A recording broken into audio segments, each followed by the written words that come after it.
The morning of the wedding, the sky over Long Island was impossibly blue. Sunlight came down in thick white sheets, baking the grass and heating the white tent until it felt like walking into an oven. I stood in the shade just outside the tent, wearing a dark green dress I'd bought 3 years ago on sale, and held a glass of lemonade that had long gone warm. The ice was gone, and the lemon slices floated like tiny yellow ghosts at the bottom of the glass. My sister Diana's voice cut through the entire party, clear as a bell, and landed right in my ears. "You have no idea. Rachel is completely useless now. I've told her so many times to go out and find a job, even a receptionist position, anything. She just won't listen. Stays home all day, does nothing. I don't even know what she does with her time." She paused. Just long enough for someone to take the bait. Someone asked, "So how does she support herself?" Diana sighed. That long, drawn-out sigh she had perfected over the years, the one that said, "I have to carry the weight of this family on my shoulders. What else can she do? I send her money every month. Otherwise she wouldn't even be able to afford food.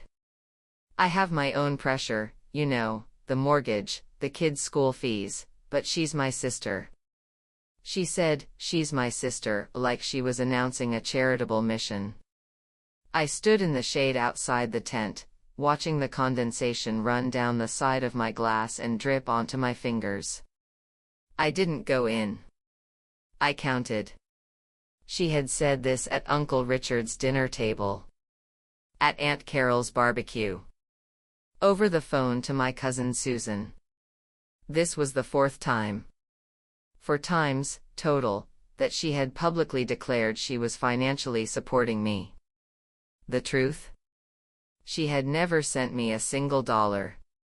When Mom was sick, I lived off my savings. I had put away about $300,000 before I quit my job, and I sold off some stocks to stretch it further. I didn't ask a single person for money. Not once. The only money Diana ever gave me was at Mom's funeral. She sobbed as she pressed an envelope into my hands and said, "This is for the funeral costs. Take it." I opened it later, $200 in cash. I didn't return it. I didn't spend it either. It sat in a drawer in my apartment, tucked inside the cover of an old book. I kept it because I wanted to remember something. What a person gives you when you're at your lowest says everything about what you're worth to them. Diana gave me $200. Then she walked around telling everyone she was supporting me. I hadn't called her out that day. Mom had just died. I didn't have the energy. And then she kept saying it, over and over, at every family gathering, and I kept not correcting her. But today was my son's wedding. There were over 200 people here. And she was standing in the middle of the crowd, champagne glass in hand, laughing and chatting, telling the same story again. I should have gone in. I should have walked right up to her and told the truth in front of everyone. But I didn't. Because I saw Ethan. My son, in a dark blue suit that fit him perfectly, his tie straight, his arm around Lauren's waist. They were greeting guests at the entrance to the tent. He was smiling the way he smiled when he was genuinely happy, eyes crinkling, mouth turned all the way up. If I walked in and started a fight with Diana, I would ruin my son's wedding. I would make sure that the thing he remembered about this day was his mother and his aunt tearing each other apart. So I stayed outside until I finished my lemonade. I put the empty glass on the return table, smoothed down my dress, took a deep breath, and walked in. Diana spotted me immediately. She waved from across the tent, her smile exactly the same as before, as if she hadn't just spent the last 5 minutes slandering me. "Rachel. Come here." I walked over. She looked me up and down. Her eyes lingered on my green dress for a second too long. It was old, I'd bought it on clearance, and the fabric was starting to pill at the seams. She wore a custom champagne-colored gown with a thin diamond necklace that caught the light.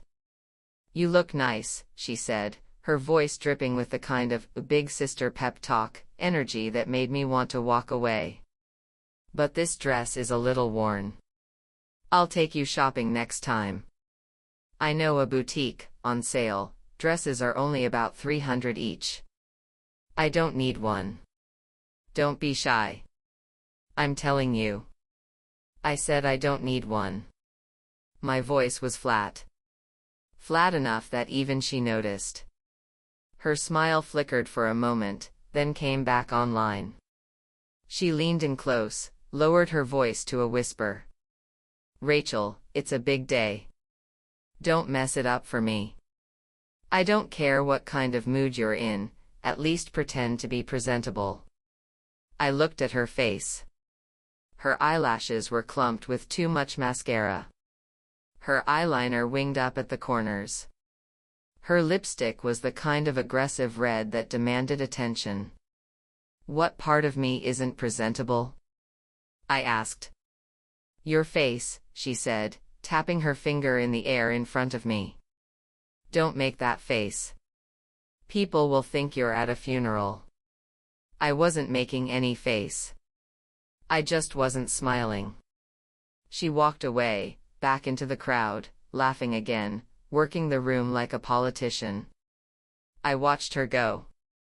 She had always been like this. Since I was a kid, the family narrative had been, Diana takes care of Rachel. She helped me with my homework, Rachel's too slow, she can't finish it on her own. When I got older, she explained away my career changes to relatives. Rachel's industry is unstable, you know how it is.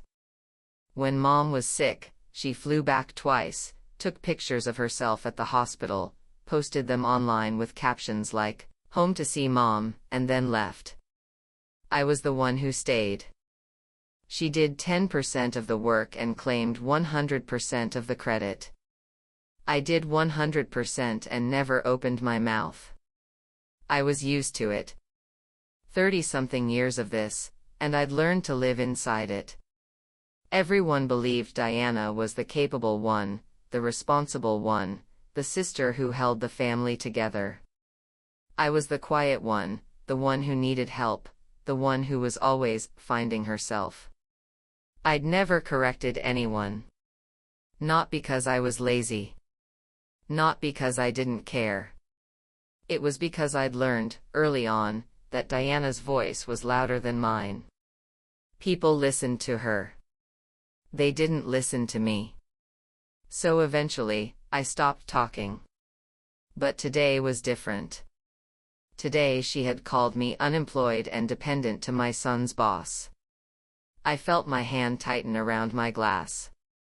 A few drops of cold lemonade splashed onto my wrist. I turned and looked for Ethan. He was standing a few yards away, talking to Gregory Foster, his boss, the managing partner for Europe at the consulting firm where Ethan worked. Ethan had been under Foster for 2 years, had just gotten a promotion. Ethan had told me once, if I stick with him, I'll be set. And Diana had just said all of that within earshot of him. I saw Foster. He was holding a glass of whiskey, and his gaze drifted past Diana's shoulder and landed on me for a fraction of a second. That was all. A fraction of a second. He didn't frown. He didn't seem surprised. His face gave nothing away. He just looked at me, and then he took a sip of his drink. That one look. I felt blood rush to my head, then I pushed it down.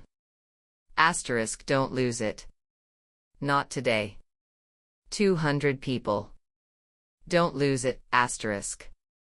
I switched my lemonade for water and sat down on a chair in the corner. I sat for a long time. Long enough that the sun shifted from overhead to the west, and the shadows of the tent stretched across the grass. People danced, talked, ate cake, took pictures. I sat alone with my cloth bag on my lap, a pair of flat shoes inside. Eventually Diana came back. She'd had a few drinks by then. Her face was flushed, her voice louder. She dragged a man I didn't recognize over to me, early 50s, gray hair, silver-rimmed glasses, dark gray suit, whiskey glass in hand, barely touched. She pulled him up to me like she was showing off a prize. "Come on, let me introduce you. This is Rachel, my sister." The man nodded at me. "She's Ethan's mother," Diana continued, then turned to me and made a little gesture like a game show hostess. "Rachel, this is Mr. Foster, Ethan's boss. Say hello." I stood up and held out my hand. "Hello, I'm Rachel." He shook it. His palm was dry. The grip wasn't heavy, but it was steady. "Ethan talks about you often," he said. "He's very proud of you." "He talks about me?" "All the time. He said you used to work in tax at Sterling Capital for many years." I blinked.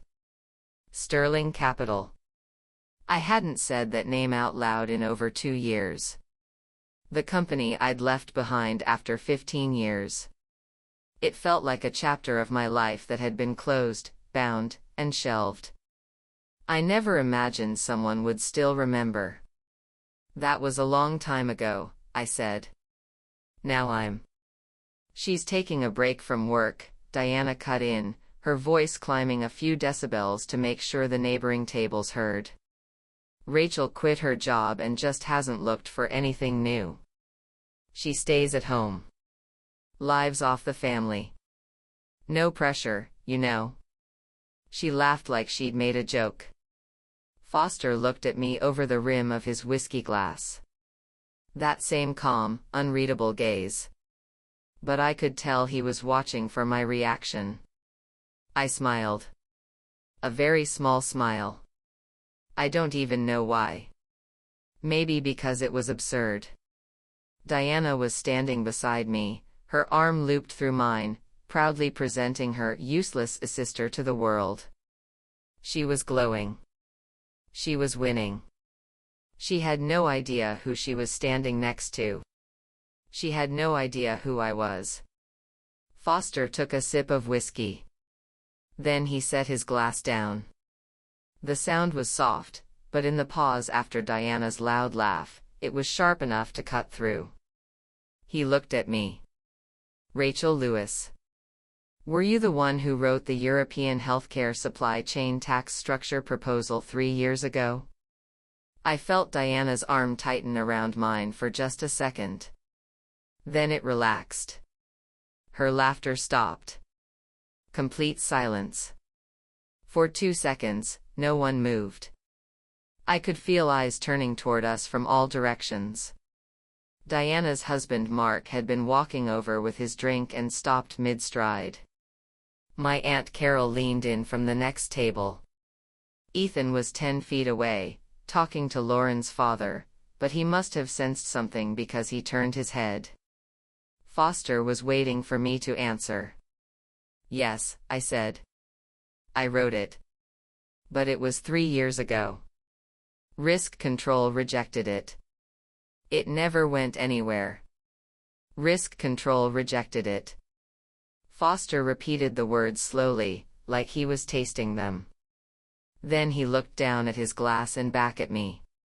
"Do you know that after it was shelved, someone pulled it out of the system and read it?" I shook my head. "I did," Foster said. 3 years ago, I was looking for a cross-border supply chain tax architecture for our European division. I spent 2 weeks searching our internal database. I found it in a folder labeled Old Archives, Miscellaneous. The file was named Irrelevant. His voice was steady, but I could feel the weight of what he was saying in those deliberate pauses. I read the first page and I knew it wasn't irrelevant. I spent a week going through the entire proposal. And then we built exactly what you designed. All of it. Diana's arm slipped off mine. I didn't even feel her let go. Her fingers just released, one by one, like water receding from the shore. She stepped back half a step, her heel pressing into the grass. You built it? I asked Foster. Every part of it. Our European division's supply chain tax structure, we rebuilt it from scratch using your framework. It's been running for 3 years. Do you know how much money that saved us? He said a number. When the number came out of his mouth, the air changed. The oxygen in that corner of the tent seemed to thin out. $43 million. Foster added. I had the numbers audited twice. Last year's data. Precise to the thousand. Diana's lips moved, but no sound came out. Her champagne glass was frozen mid-air, like someone had hit pause on her entire body. $43 million. Her annual salary was $130,000. At that rate, she'd have to work for over 300 years to earn what Rachel's proposal had generated in 3. Someone behind me sucked in a breath. Mark. His wine glass had tilted and a few drops splashed onto his white shirt cuff, but he hadn't noticed because he was staring at me, his jaw hanging open. You wrote that. Mark's voice cracked. The $43 million, you? I wrote the proposal, I said. Mr. Foster's team did the execution. The proposal was yours, Foster corrected me. Without that framework, the execution wouldn't have happened. It wasn't a few pages of notes. It was a cross-analysis of 8 countries' tax codes. 30-plus structural iterations. Hundreds of detailed risk nodes. It was a complete system. He paused. Where did you go after you left Sterling? I looked for you for 3 years. He said it quietly, but I heard the weight of those years behind the words. 3 years. Over 1,000 days.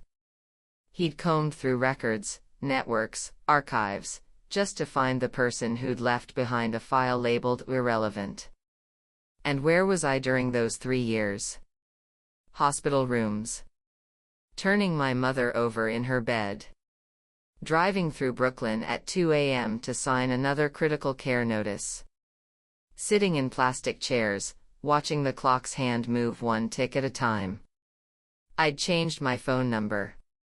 Deactivated my LinkedIn. Ignored every work-related call that came through. I really believed that chapter of my life was done. I had closed the door and walked away.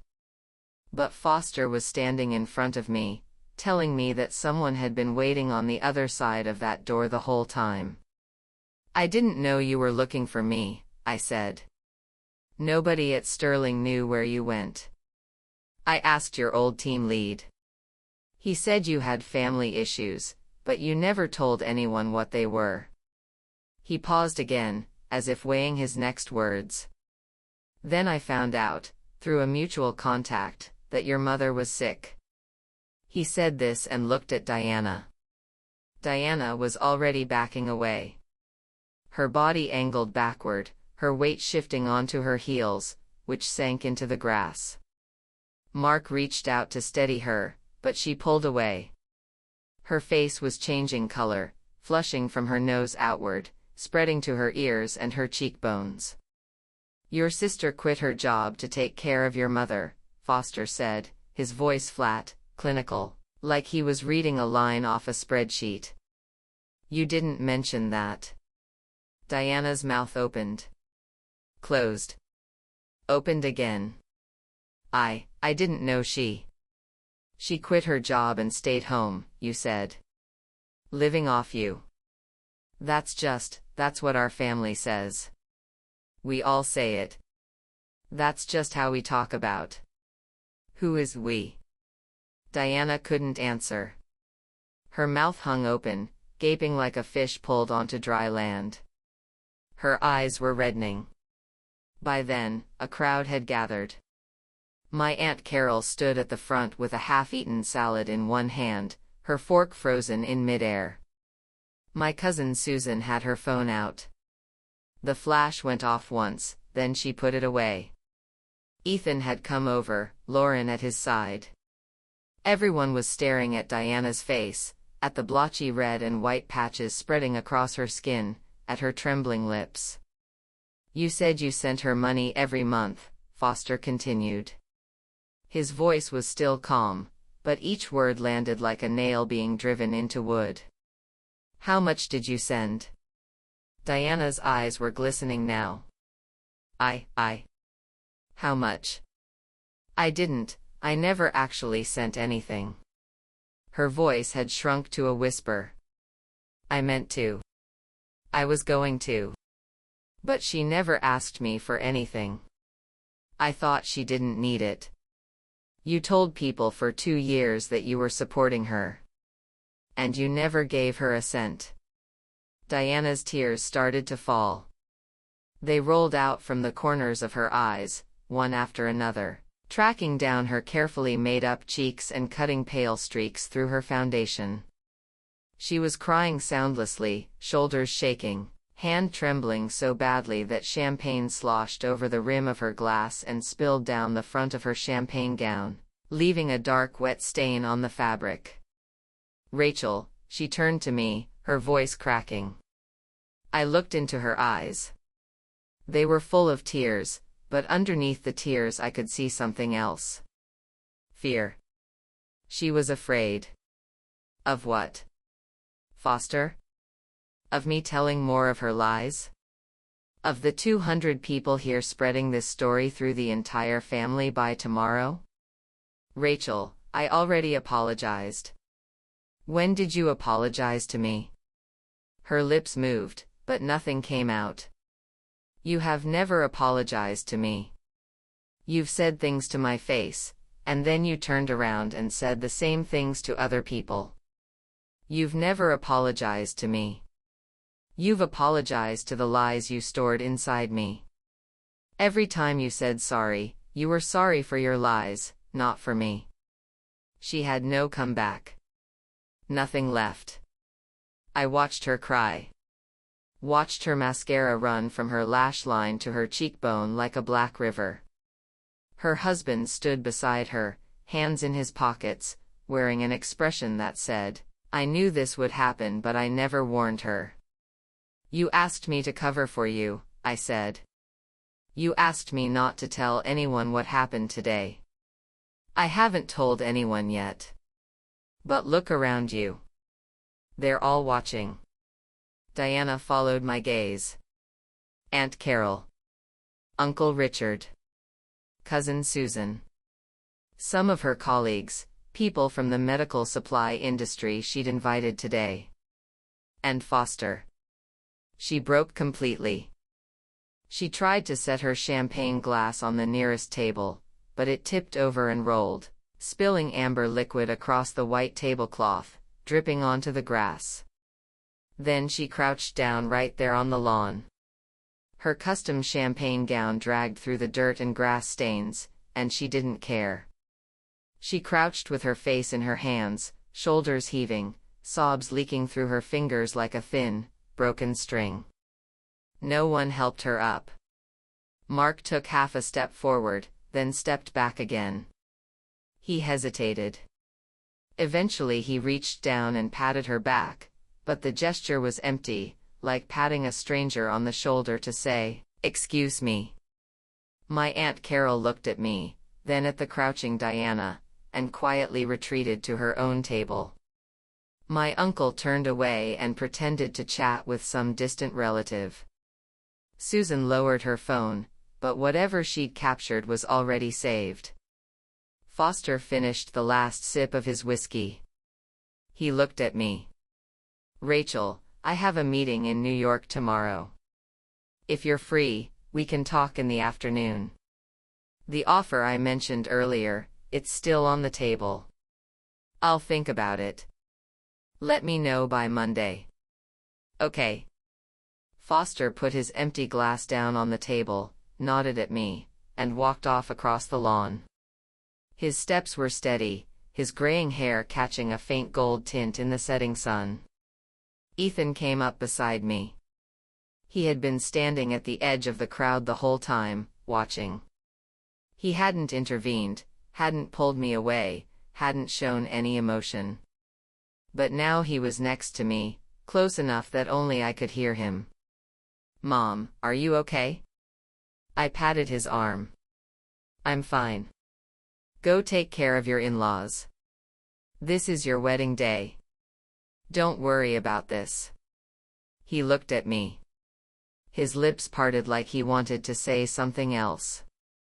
But he didn't. He just nodded and walked back toward the tent. A few steps away, he turned and looked back at me. That look had two things in it, pride, and something deeper. Worry, maybe. Or love. Lauren took his arm, and the two of them walked back into the crowd. I stayed where I was. Diana was still crouched on the ground, crying. Mark finally helped her up, and the two of them wobbled toward the restrooms. One of her heels got stuck in a divot in the grass, and she had to yank it out, nearly stumbling. I watched her go. That was my sister. 3 years older. We'd shared a bed as kids, shared a pair of earbuds to listen to tapes. She'd stood up for me when I was bullied at school. She was once the person I trusted most. But those memories were so far away now. I had to work to reach them. The woman standing in front of me today had spent 2 years using my situation to polish her own image. She had done a lot of things, but none of them were actually for me. Every single one was for her, so people could see her as the good sister, the family woman, the one who carried her useless sister through hard times. I felt so tired. Not just today's tired. 2 years worth. All of it pressing down on me at once. I walked to the row of benches at the edge of the lawn and sat down on the last one. The wind off the sound came in, carrying salt and seaweed. The sky was shifting from pale blue to orange to gray-violet, layering one on top of another. I sat there and looked at my hands. There was still a damp ring from the lemonade glass on my fingers, cool and sticky. I pulled out my phone. No missed calls. No messages. I scrolled to my photos and found the last one I had of Mom.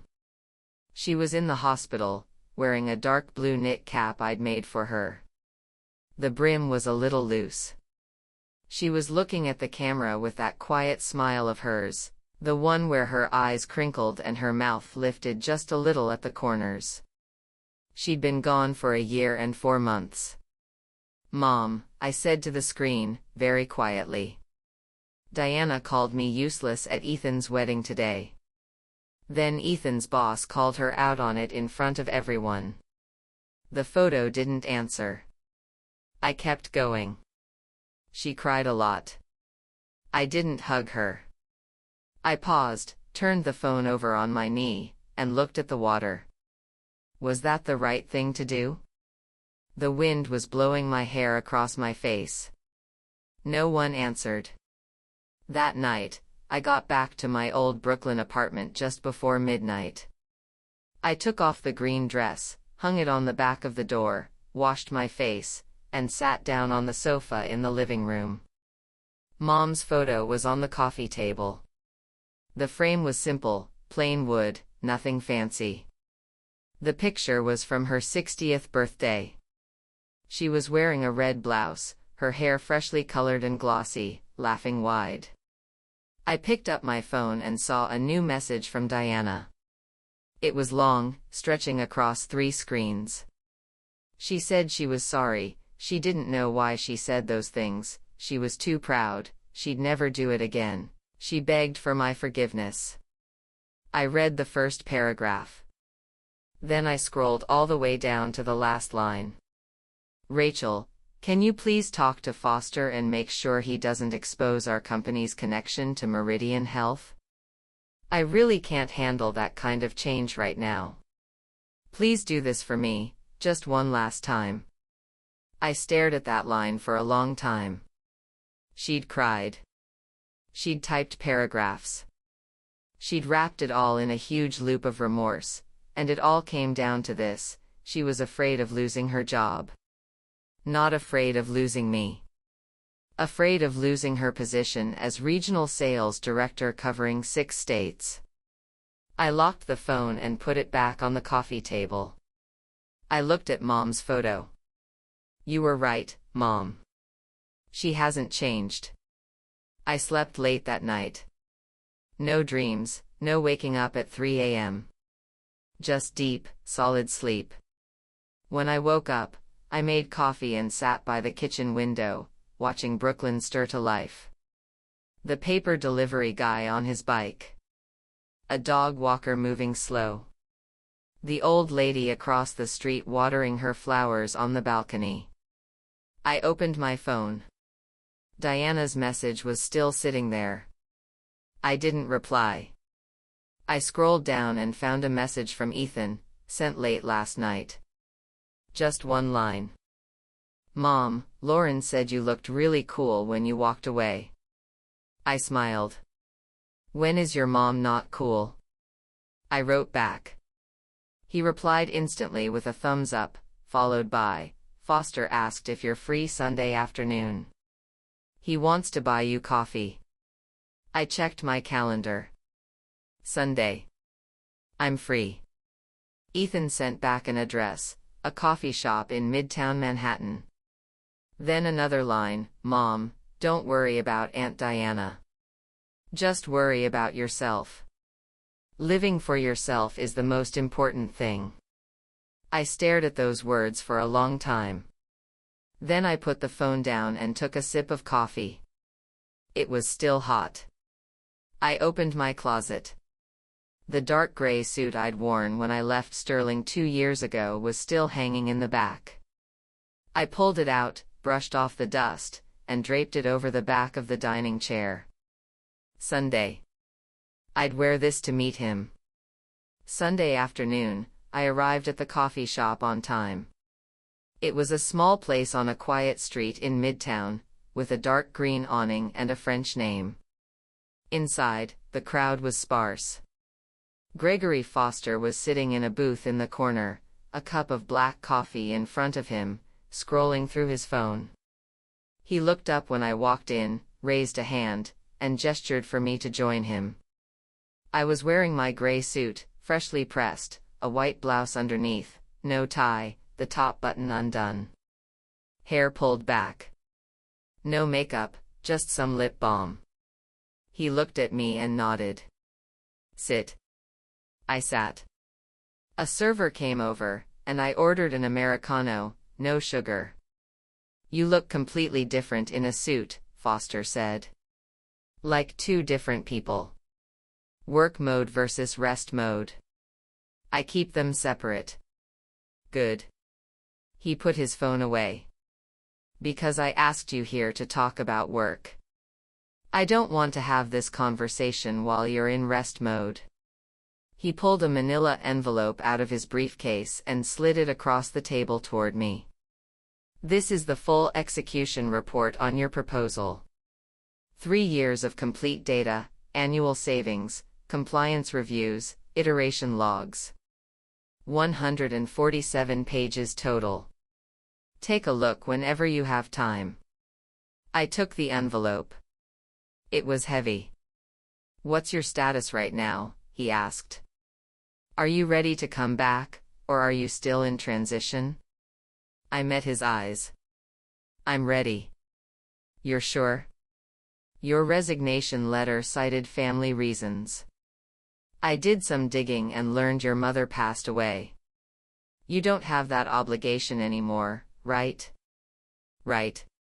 So what kind of workload are you comfortable with?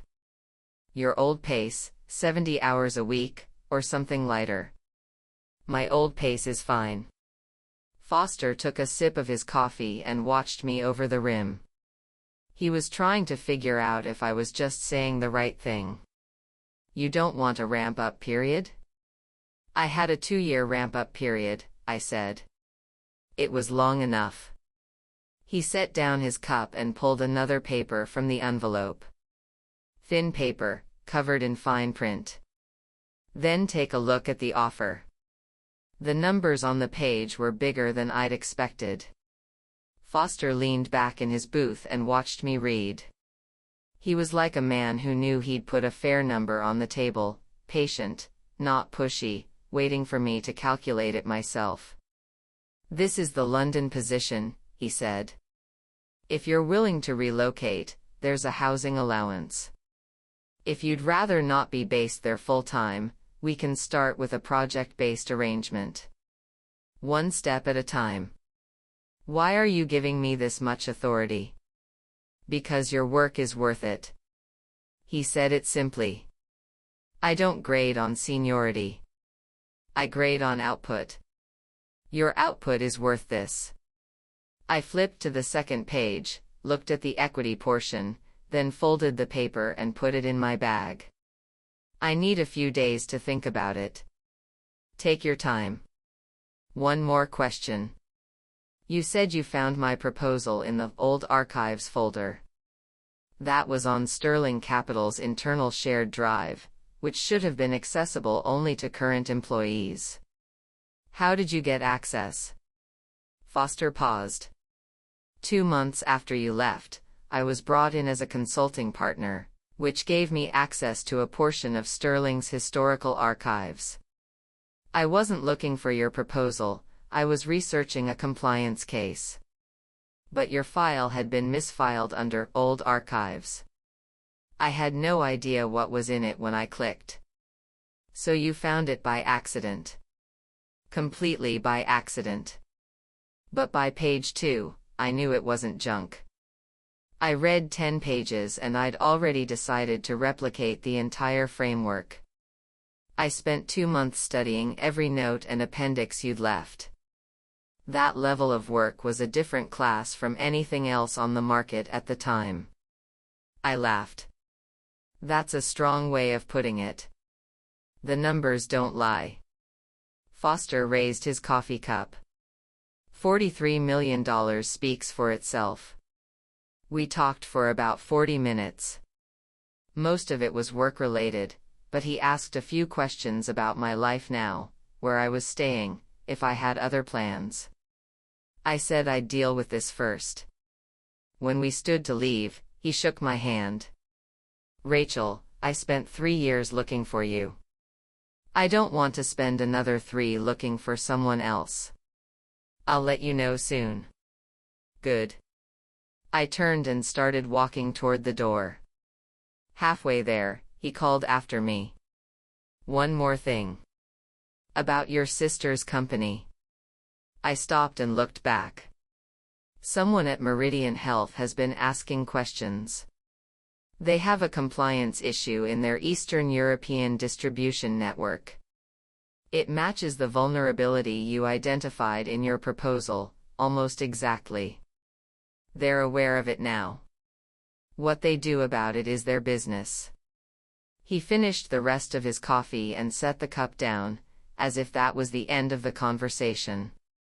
I stood there for 2 seconds, then pushed open the dark green door and stepped into the bright Manhattan afternoon. Walking down the street, I checked my phone. Diana's messages were still there. She'd sent 2 more since I last looked. The first one, from late the previous night, Rachel, I know you must hate me. But please ask Foster to stay out of Meridian Health. I'm begging you. The second one, from this morning. The tone was different, like she was making a last stand. If you won't help me, we're done. I won't be involved in your life anymore. I read that last line and almost laughed. Involved in my life? The only thing she'd been involved in was creating a public narrative in which she was the generous sister and I was a useless dependent. I put the phone away and kept walking. The sun was high, people were moving fast, and I walked among them in my gray suit, my leather shoes clicking on the pavement. It was the first time in 2 years I'd worn professional clothes on a Manhattan street. It felt familiar and strange at the same time. Before, walking these streets, my head would be full of numbers and deadlines and checklists. Today, my head was empty. I was just walking. At the corner, I stopped and looked at the reflection of the street in the glass facade of an old building. I saw myself in the reflection. Gray suit. White shirt. Hair pulled back. Standing straight. A person I hadn't seen in a long time. Monday morning, I sent Foster an email. 4 words, I accept. He replied within the hour, welcome back. Fly to London next week. We'll discuss the start date in person.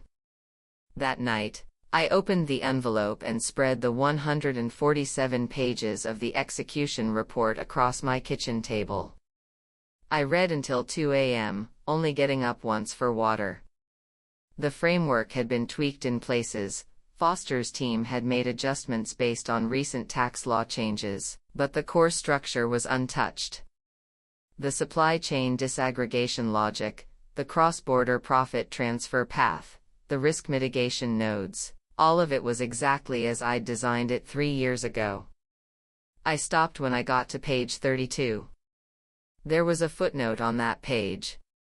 It cited a piece of data from an Eastern European country, and in the annotation column, someone had typed a handwritten-looking note, per Rachel Lewis's 2022 draft, Appendix B, Section 7, Inference. It wasn't official. It looked like something an analyst had typed in as a side note. But it was there. 3 years ago, I'd scribbled a side inference in an appendix, not sure if anyone would read it, much less use it. But someone had seen it. Someone had remembered it. Someone had used it. And someone had written it into this report. I stared at the line and felt something strange in my chest. I'd been sitting in a Manhattan office at midnight, staring at 8 countries' worth of tax codes, shoving a random inference into an appendix. I had no idea then if anyone would ever see it. But they had. And now, 3 years later, I was reading it in a report that had generated $43 million. The world is smaller than you think. The next evening, Ethan and Lauren came over for dinner. I made braised ribs, broccoli, and a tomato egg drop soup. The 3 of us sat at the little dining table, comfortable and easy. Ethan chewed a rib, swallowed, and asked, so the job, it's official? Official. When do you go to London? Next week. Ethan nodded, no surprise on his face, like he'd been expecting this. He set his chopsticks down, took a sip of water, and looked at me. I visited your office twice when you were at Sterling. You were on the 72nd floor. You could see the Statue of Liberty from your window. I remember. You'd be sitting behind your desk, not looking up, just typing away. I always thought you were the coolest person alive. I felt my face warm. That was a long time ago. Just 3 years. That's not that long. Ethan set his glass down.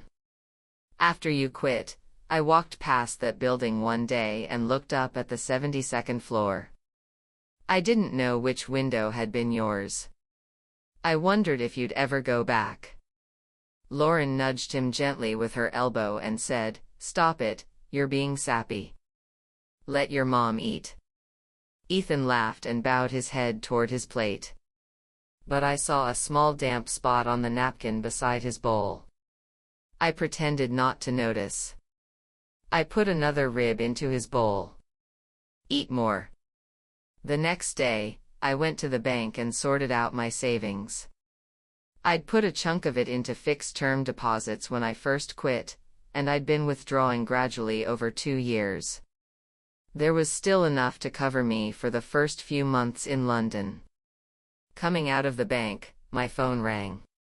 It was Aunt Carol. "Rachel," she said, her voice low, like she was trying not to be overheard. "Did you hear what happened with Diana?" "No." "What?" "Meridian Health sent out a notice. They said they're optimizing their regional supply chain. They terminated all supply agreements with California. Diana's company is Meridian's biggest partner in California. This is going to take a huge chunk out of their West Coast revenue." I stood on the steps of the bank, phone to my ear. I didn't know anything about that. The notice came out yesterday. Diana called me 3 times this morning. She was crying. She said her department is going to be downsized, maybe half her team let go. Her own performance review is in jeopardy. Aunt Carol hesitated, like she wasn't sure she should say the next part. "She asked me to ask you," she was too scared to call you herself, "if you know anyone at Meridian Health who could put in a good word." I leaned against the pillar at the bank entrance. "I don't know anyone at Meridian." "Okay. I'll tell her." Aunt Carol hung up. I put my phone away and walked down the stairs toward the subway. After a few paces, I stopped. Meridian Health had sent that notice. 2 days ago, Foster had told me they were investigating compliance issues in their Eastern European network. The same vulnerabilities I'd predicted in my proposal 3 years ago. I hadn't contacted anyone. I hadn't whispered in anyone's ear. But my proposal had produced data, and Foster had said, Meridian had seen that data for themselves. They made their own decision. I stood at the subway entrance, wind blowing my hair across my face. I didn't go down. I stood there for about a minute, watching people walk past, cars wait at the red light and move on. Then I pulled out my phone and opened my messages with Diana. The last one was still her ultimatum: "If you won't help me, we're done." I typed, "I can't help you with Meridian. I don't have that kind of influence. But if you want to know why this is happening, 3 years ago, when I wrote that proposal, I included an appendix that predicted exactly this problem with their distribution network. That prediction came true. This isn't about me coming after you. It's about the supplier you bet on. Someone already saw through them. 3 years ago. I read it twice, then sent it. Then I turned off my screen and walked down the subway steps. The train arrived, and I rode it, watching the ads on the tunnel walls slide by. An old man reading a newspaper. A young woman with headphones. A guy in work clothes half asleep near the door. I sat with my hands on my knees and felt light. No anger, no resentment, no strong emotion at all. I was just on the train, going from Manhattan back to Brooklyn. The tunnel went dark, then bright. The train came out of the underground onto a bridge, and the river spread out below, reflecting the afternoon sunlight in patches of gold. I looked at those patches and remembered something my mother once said. Before she got sick, on a summer evening, she was sitting on the balcony shelling beans and I was handing her a glass of water. She said, "Rachel, you're good at a lot of things, but you hold too much inside." "Sometimes holding it in is the only way to keep the peace," I said. She dropped a pod into the bowl, brushed off her hands, and looked at me. "After you keep the peace, then what?" I hadn't known the answer then. I think I knew it now. After you keep the peace, the boat sails away. And the person who'd stayed quiet for 30 years was already gone, quietly heading out to open water. The train reached my stop. I stood up and walked off the platform. In the days before my London move, I cleaned my apartment from top to bottom. The room Mom had used, fresh sheets, empty closet, newly washed curtains. I moved the wooden frame from the coffee table to the nightstand, where I could see it first thing every morning. I didn't want to lock it away. I didn't want to put it in a corner.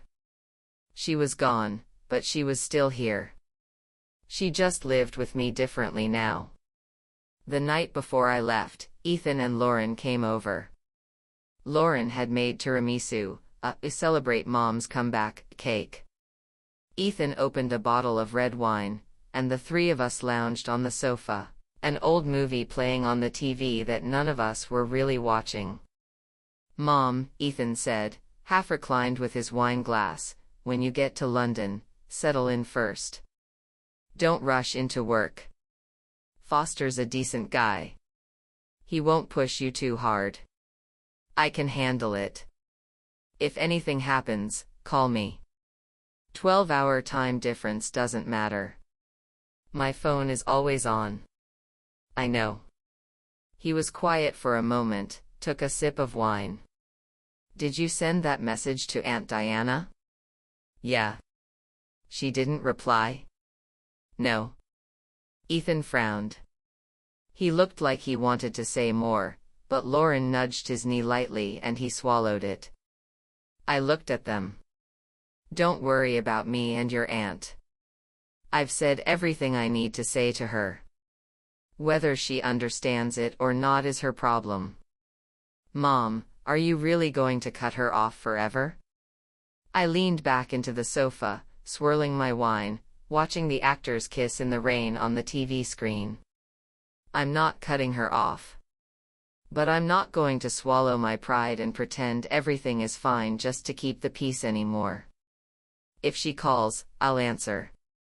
If she visits, I'll make tea. But I'm not cleaning up her messes anymore. She makes her own problems, she deals with them. She tells her own lies, she fixes them." Ethan looked at me for a long moment. Then he nodded. "Good." "What do you mean, good?" "Good as in, I think that's the right call. You used to let people walk all over you. Now you're standing firm." His tone was light, but I saw something in his eyes. He was proud. They left late, and I sat on the sofa for a long time after. There was half a tiramisu left on the coffee table. I took a bite with a fork. Sweet. Strong coffee flavor. I opened my phone again and scrolled to Diana's messages. Still nothing. My last message to her, "I can't help you," hadn't been read. No read receipts. No replies. I didn't send another one. The next morning, I went to the airport. New York to London was 7 hours. I had a window seat. I watched the Atlantic turn dark blue, the clouds spreading below like unsteady cotton. I read the execution report again on the plane. All 147 pages. I fell asleep somewhere over the ocean and woke up as the plane started descending, London's grey silhouette spreading out beneath us. Foster's assistant met me at Heathrow. Claire Bennett, a crisp woman in her early 30s with short hair and a black trench coat. She drove a dark grey sedan through London's ring roads, past rows of red brick houses and grey trees. "Mr. Foster wants you to settle in at the hotel first," Claire said. "He'll see you in the office tomorrow at 10. Would you like to rest or take a look at the office before checking in?" "I'd rather see the office first." Claire glanced at me in the rearview mirror, a flicker of surprise, but she didn't say anything. She turned the wheel and headed toward Canary Wharf. The building was shorter than my old one in Manhattan, but clean, with pale blue glass and a neat facade. Claire parked, scanned me through the lobby, and took me up to the 31st floor. The receptionist smiled when she saw me. "Ms. Lewis, Mr. Foster is in a meeting, but he asked me to tell you your workstation is ready." Claire walked me through the open-plan office. Hundreds of monitors glowing, keyboards clacking. A few people looked up as I passed, then went back to their screens. My office was at the end of a hallway, not huge, but with a wall of windows facing the Thames. There was a potted plant on the windowsill, leaves shiny and green. A new computer on the desk. A file holder with some printed materials. I flipped through them, the latest version of my proposal, and found a handwritten sticky note attached. Round, childlike handwriting. Ms. Lewis, welcome. I read your proposal. Appendix B was brilliant. I've been thinking about that inference all through our Q3 compliance review. I'd love to ask you about it when you get here. Maya. I remembered Foster mentioning her at the wedding, a young associate who'd been following my appendix notes. I smiled. I peeled off the note and stuck it to the edge of my monitor, then sat down and opened my laptop. I spent 2 hours in that office, not doing real work, just reading through the materials, getting familiar with the changes Foster's team had made over the years. Some parts had been updated, others were deleted because tax laws had shifted. But the core logic was untouched. Not because no one dared to touch it, but because they couldn't. The whole framework was one interconnected machine, each gear meshed with the next. Pull one and the whole thing stopped. I made a decision. I'd build a new layer on top of this one. I'd thought about it on the plane. With Europe's tax landscape shifting again, the old framework would only be viable for another 5 years. Foster said he needed me for something bigger. I'd give him something bigger. I typed a line into my notes: 2-layer nested architecture, domestic plus cross-border dual-axis operation. The moment I finished typing, a boat passed on the Thames outside, trailing white foam. The buildings on the far bank were silhouetted against the setting sun. I closed my laptop and walked to the window.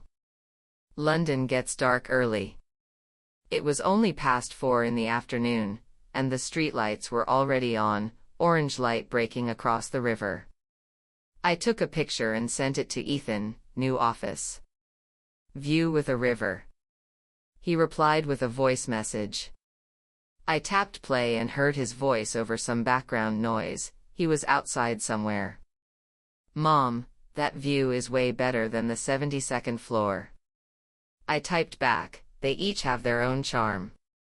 He sent one more line, first day tomorrow. You got this. I put my phone away, packed my things, turned off the light, and walked out. Claire was still at reception. She drove me to the hotel. Claire, I said in the car. Maya, what group is she in? She's a tax associate, started last year. She worked for an accounting firm in the UK before that. Mr. Foster interviewed her and found out she was already familiar with your proposal. He hired her on the spot. She was already familiar with it? She didn't see it at Foster's firm. No, Claire said, steering smoothly around a corner. At her accounting firm, she worked on a client whose structure happened to mirror yours. She went digging and found a public version of your proposal. Later Mr. Foster told her who the original author was. I thought of the round handwriting on the sticky note. The world is smaller than you think. My first official day of work was 3 days later. I arrived at 8 a.m., met with Foster for an hour. He was behind his big desk, 2 documents spread in front of him, the old proposal from 3 years ago, and the outline of my new framework. This new layer you've added, Foster said, flipping pages. Domestic level structure and cross-border structure, running independently but sharing the same compliance baseline. How did you come up with this? At the hospital. His hand paused on the page. My mom's chemo sessions took 4 hours each. I'd sit there with my phone and take notes. I did it for 2 years. Eventually the fragments started to connect. Foster closed the file and leaned back. How often did you take notes? Daily for the first 6 months. Then things got worse, and I stopped for a while. Then she passed, and I stopped for another 6 months. I started organizing everything 3 months ago. And you have a working draft now? The concept is solid. It's the execution that needs work. Foster nodded. He didn't say, "I'm sorry," or "that must have been hard." He just opened the document to the next page and pointed to a section. This part conflicts with Germany's new tax law. Look at the note on page 7. I looked. He was right. Germany had changed a provision last year that sat right on the cross-border profit transfer path. The old framework didn't touch that leg. But the new one did. I'll need to rerun the entire German compliance route, I said. Probably 2 to 3 weeks. I'll give you 4. First week of December, I want a full draft. Done. I spent the rest of the week in the archives, pulling up every German tax regulation and related case I could find. I carried stacks of paper back to my desk, stacking them up until they looked like a wall. I barely left my office for the first few weeks. 8 in the morning, 10 at night. Takeout at my desk. Hair in a bun. Blue light glasses on. Glued to the screen. Maya would knock sometimes, carrying 2 cups of coffee, handing one to me. "Ms. Lewis, can I ask about Appendix B?" "Go ahead." She would stand next to my desk, notebook in hand, page marked, and ask a specific technical question.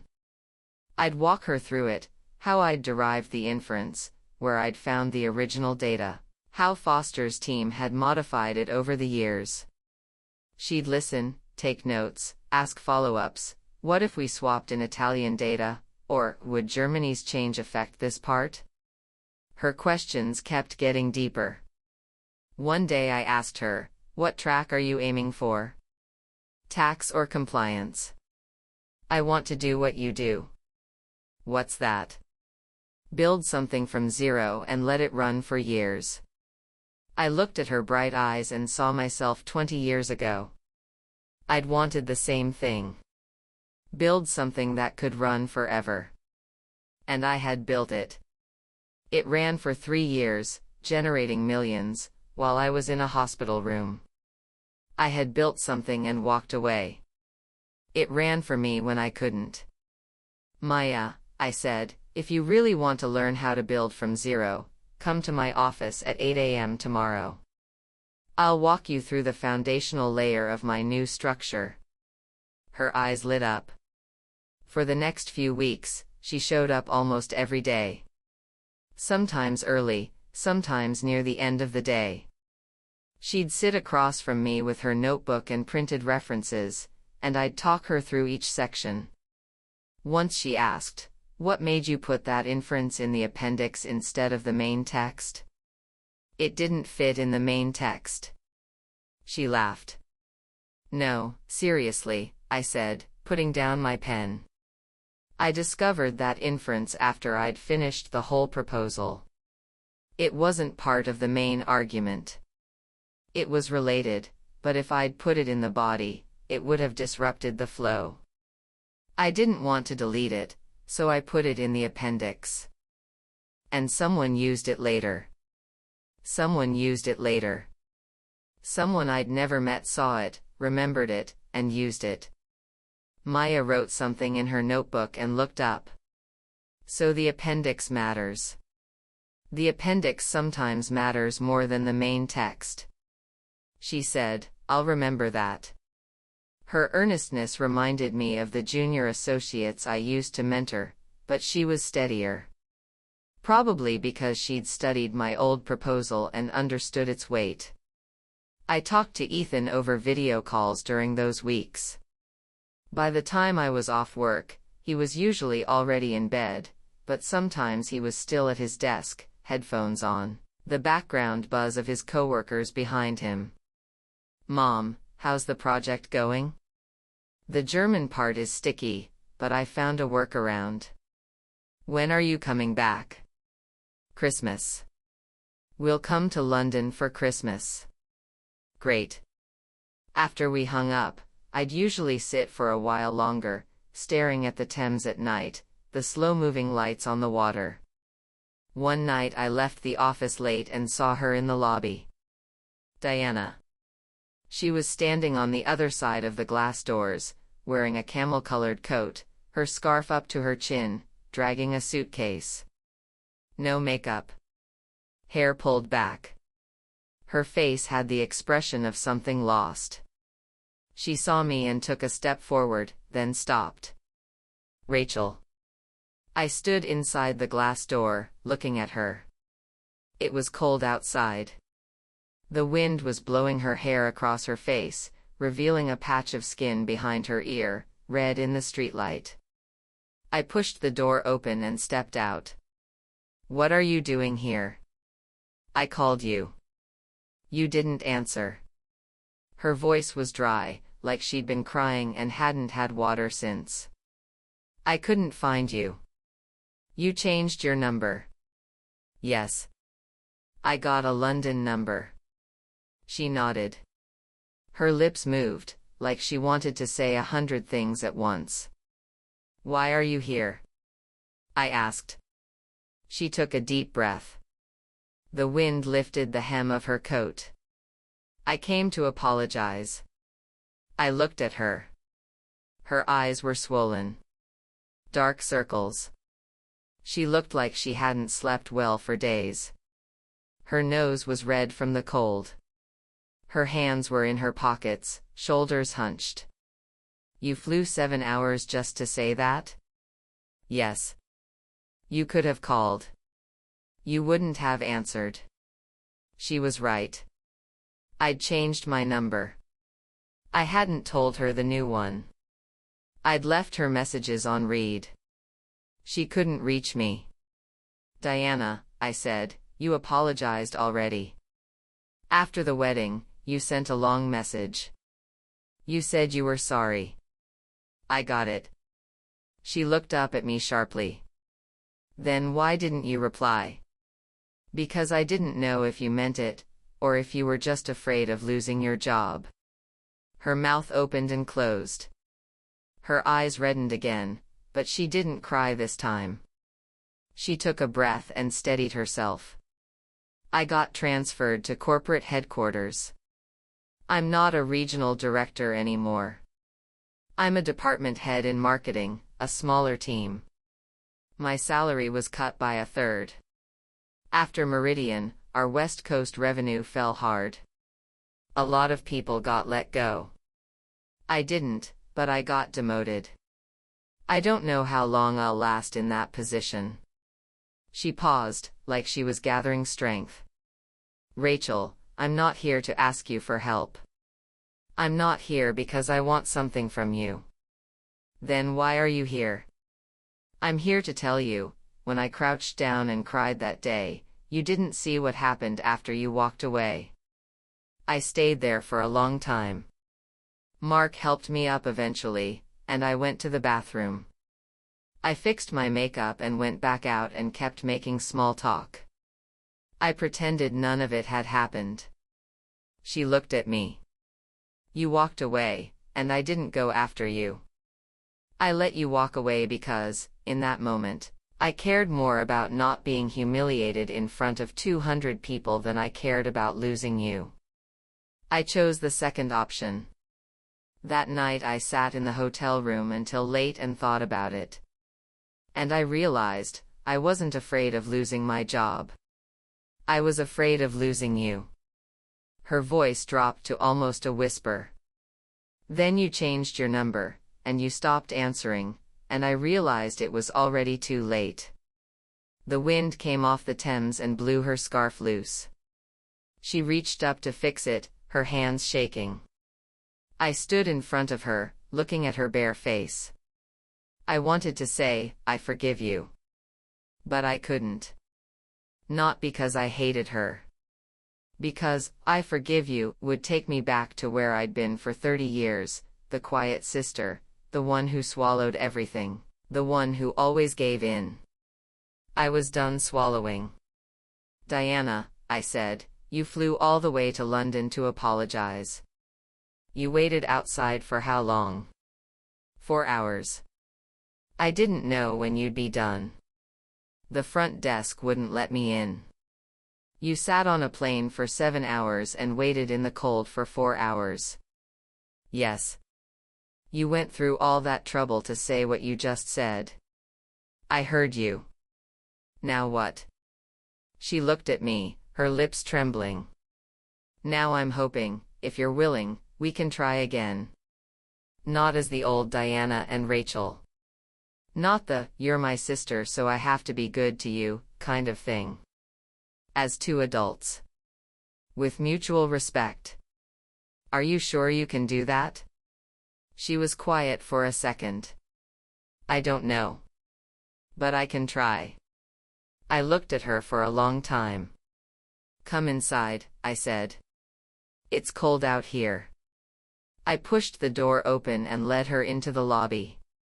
She dragged her suitcase in, wheels clattering on the tile.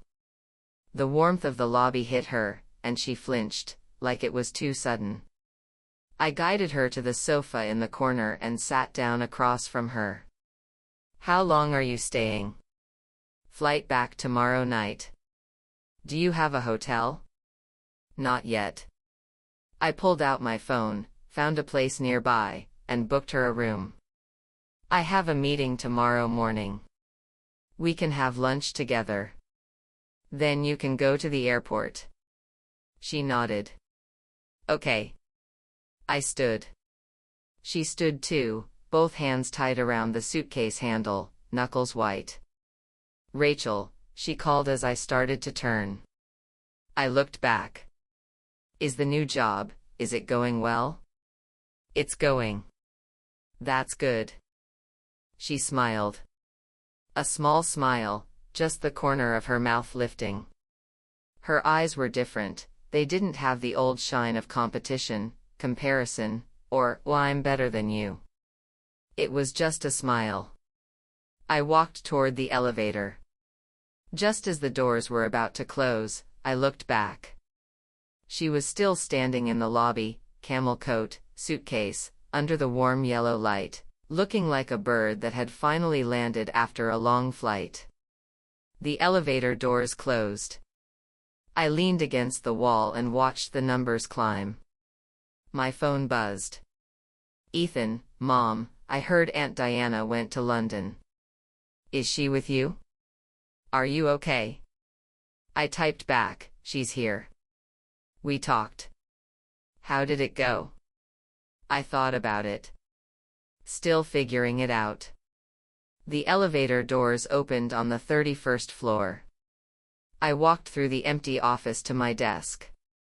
The Thames was outside, its lights breaking across the water like spilled stars. I opened my laptop, glanced at tomorrow's agenda, then closed it again and leaned back in my chair. Diana was sitting downstairs. She'd leave tomorrow. I didn't know what would happen after that. Maybe we'd find a way to be in each other's lives. Maybe not. But tonight, she'd done her part. I'd done mine. The rest was up to time. The next day, I met Diana for lunch at an Italian place near the office. We didn't talk much about the past. Mostly we talked about the present.